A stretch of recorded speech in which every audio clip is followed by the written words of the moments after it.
and welcome back to Reflect Forward. I'm your host, Carrie Siggins, and I hope you're having a great day today. Today is an advice from a CEO episode, and we're going to be talking about creating digital employee experiences, which is totally different than the things that we've been talking about recently, but I wanted to shake it up a little bit. And I'm in the middle of creating a big shift by rolling out a digital platform for our customers and employees. And I've learned a lot about the importance of it. I think we all have as we've been using technology more and more to collaborate and to coordinate and to streamline and to make things more efficient, hopefully, for our employees and for our customers. So I thought it would be good to talk about what a digital employee experience is and why it's important. So, first of all, what is a digital employee experience? Well, it's simply how your employees are engaging or using online tools, apps, software, things like that. And examples would include your HR systems, such as easy way to access policies, compensation, PTO, performance management. It's things like communication and collaboration tools, such as email and instant messaging, video conferencing, easy to use phone systems. Digital employee experiences include productivity and workflow systems such as project management tools like Asana, document storage such as OneDrive, and collaboration tools like Team or Slack. And then educational and training platforms for employee development, which would involve like a learning management system, things like that. So the best companies have high levels of engagement in their digital employee experience tools. And it really helps the employees be much more productive when it's seamless. And I get it, it's 2020, and most companies are using many types of softwares like Asana and Zoom and their ERP systems and Salesforce and a plethora of others, but the issue is integration. And that's where creating a digital employee experience really comes into play because no one wants to use 15 different tools that are not interconnected to do their jobs. That's just frustrating and annoying. So, the very first thing I'd like to talk about is just communication around your tools.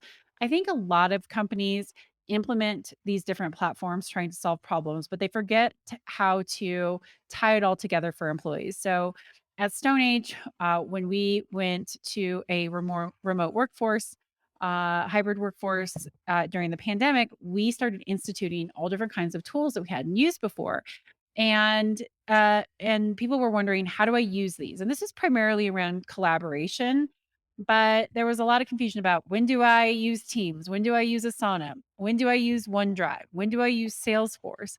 And so we realized we were not communicating clearly, like when we should be using these tools and for what purposes. So we created a simple flow chart, and that really helped when people could understand, okay, this is what I need to do. This is what's expected of me. And this is how this tool works.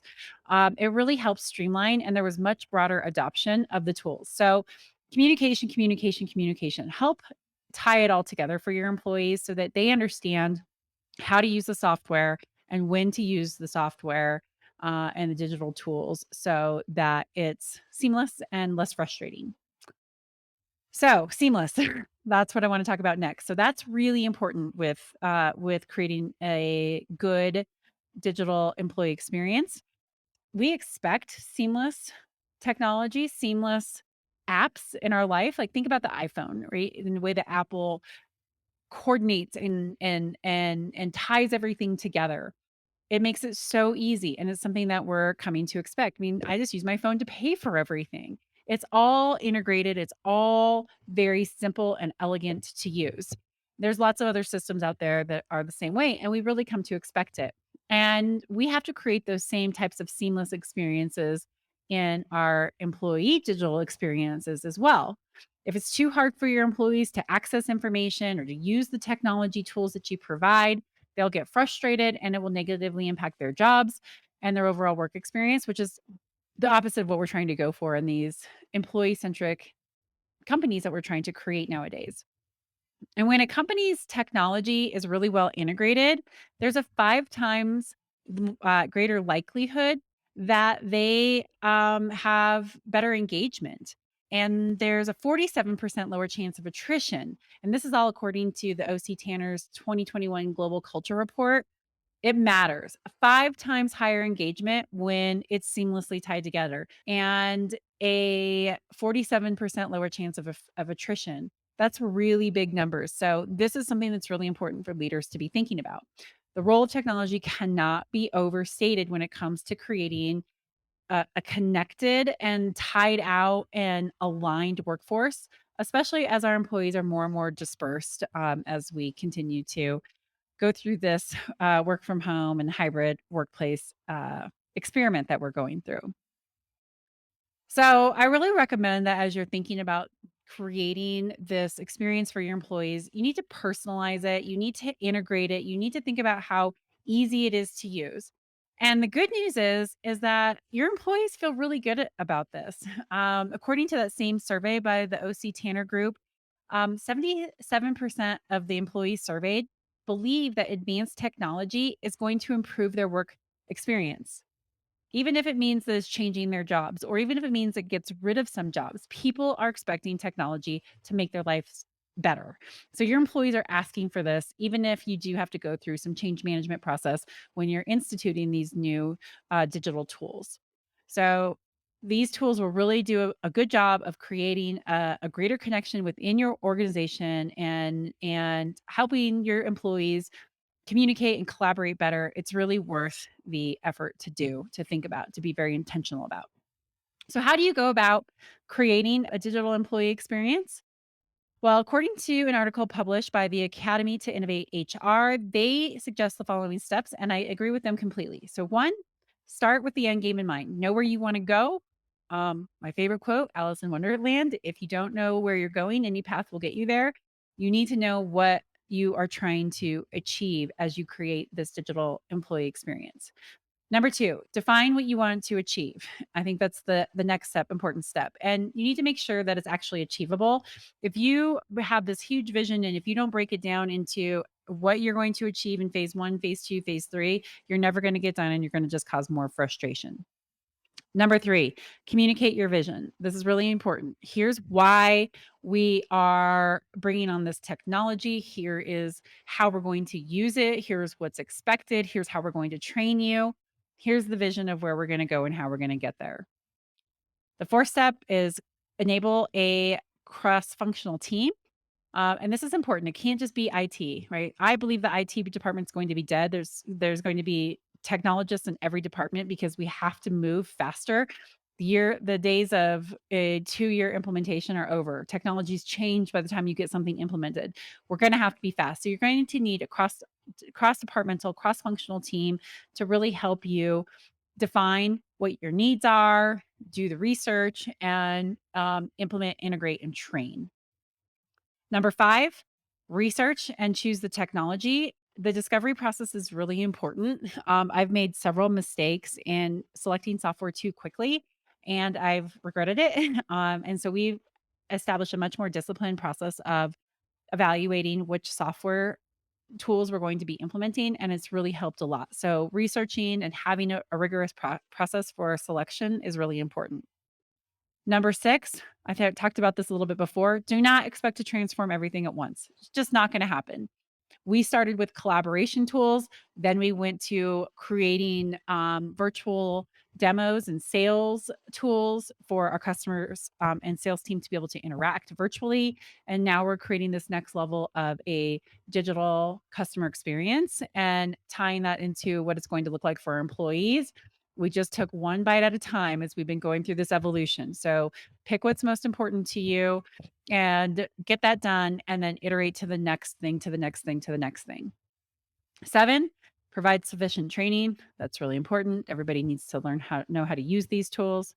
Number 8, measure the digital employee experience. So what how are people interacting with it? What is the engagement levels? What is the attrition rate? What's the bounce rate? All of those different things that you need to be understanding and measuring is really important.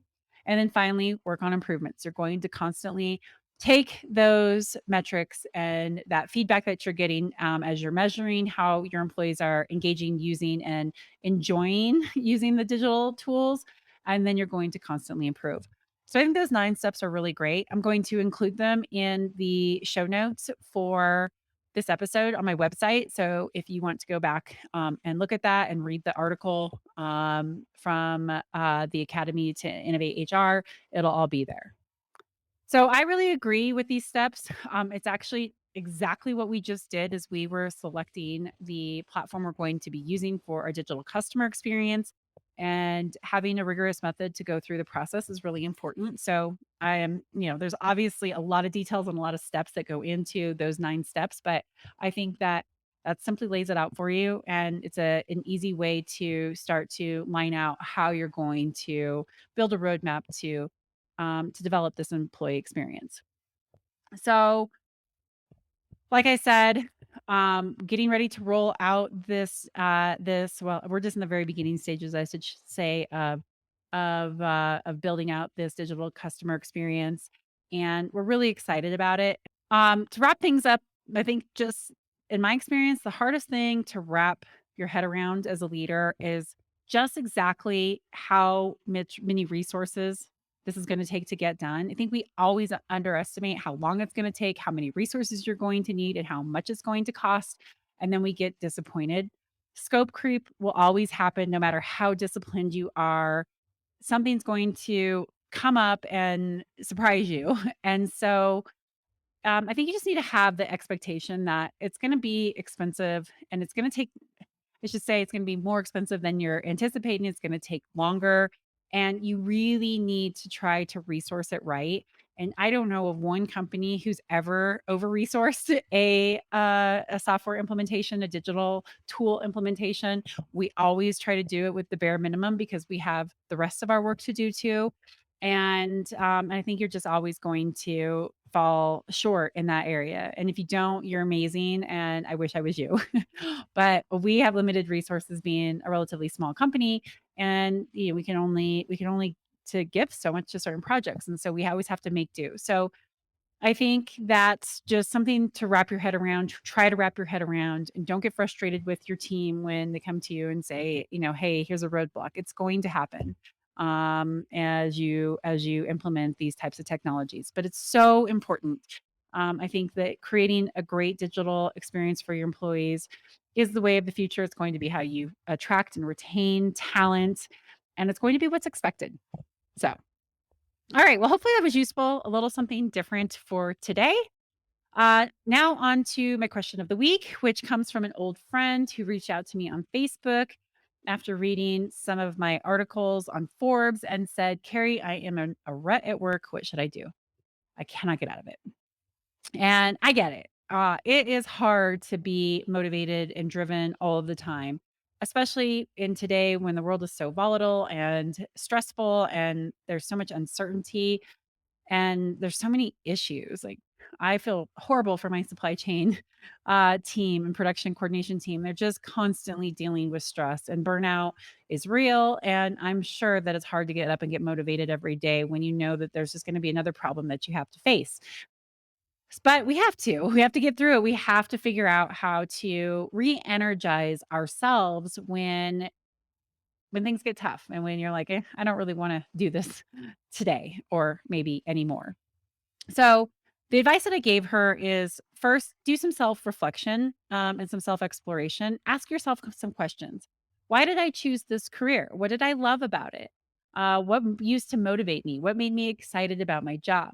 What's my purpose in my work? And if it's missing, why? What happened? What motivates me? What demotivates me? Write these things down. Take some time to really explore and understand what's going on.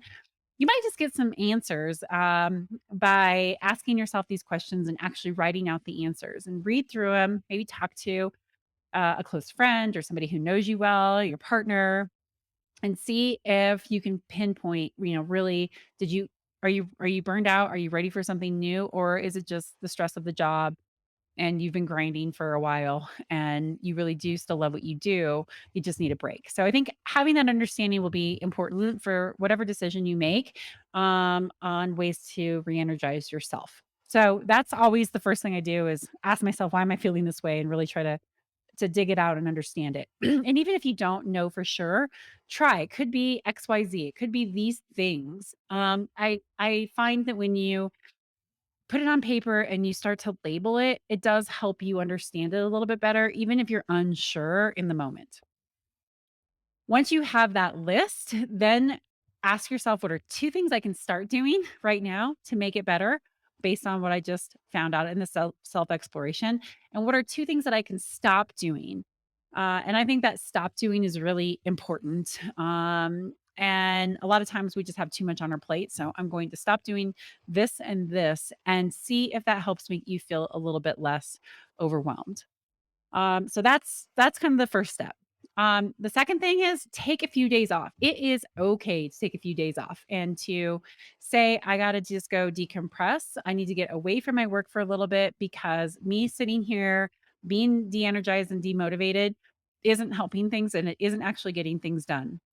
Go unplug. If that's take a day off and go to the spa, go for a hike, read a book, I don't know, veg out and watch, TV. I don't know, whatever it is for you that makes you feel like you can unplug and re-energize, do that. It's really important that you take time for self care and that you give yourself a little bit of a break if you need it. You're not just going to magically come up with energy to do your job and motivation to do your job if you're literally just like, I just have to keep grinding. So take a little bit of time. That's okay. Another suggestion that I have is go back and read emails or performance reviews, any kind of feedback that you've gotten on a job well done. That can help re energize you and remind you, this is what it feels like when I'm performing at my best, when I'm really helping my teammates, when I'm really solving problems, when I'm moving the company forward. Use the feedback as inspiration to find a little bit of a spark to say, okay, this is why I did this. And I really want to make sure that my teammates see me this way and show up this way. So I'm going to take my couple days off and I'm going to use this as motivation. That's something that always helps me. Finally, the last thing I would say, and this is me, I am a believer in doing work to actually do more work when I'm feeling overwhelmed because usually it's my task list that's making me feel demotivated. And I know that's not something that everybody should subscribe to. And I am not prescribing it to everybody. But for me, sometimes just sitting down and getting some stuff done really helps me feel more energized because I can say, "Ah, I got these things done." So when I'm feeling like I'm stuck, not very motivated, I make a list of three really important things. If I get these done, I'm going to feel good. And I make sure that I get them done. If I have to work on a Saturday and get them done and then take my Sunday off, that's what I do. And that for some reason works really, really well for me because then I can say, see, I was able to push through it. I was able to knock these things out.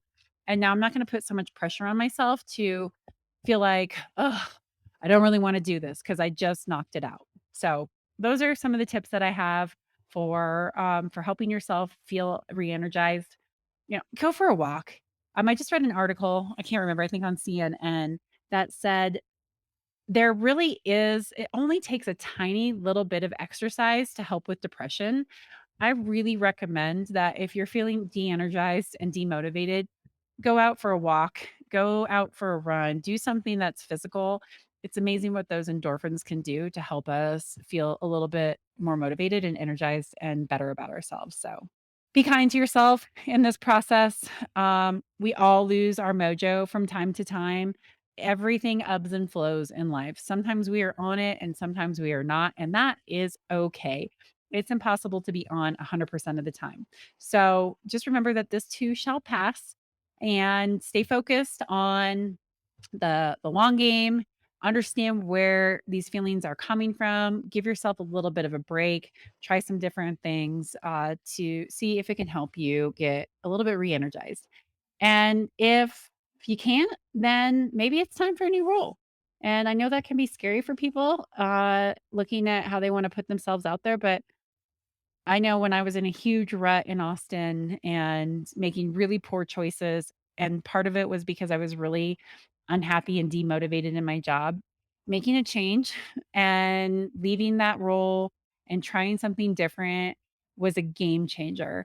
And sometimes that's just what you have to do. And I know that that can be a little bit scary, but we're not all meant to do the same thing for the rest of our lives. Very few people do that. And maybe it is time to say, I'm ready for a change and put in for a new role, talk to your manager about a different type of project, and see what else you can find that might be re-inspiring to you, let you try new things, stretch yourself a little bit. All right, that is it for this session of Advice from a CEO. I hope you found that useful. I look forward to seeing you next week as I have another great interview. And if you like this podcast, please like it, rate it, write a review, subscribe to it, share it. It always helps with the algorithms, and I very much appreciate it. Thanks so much. Have a great day.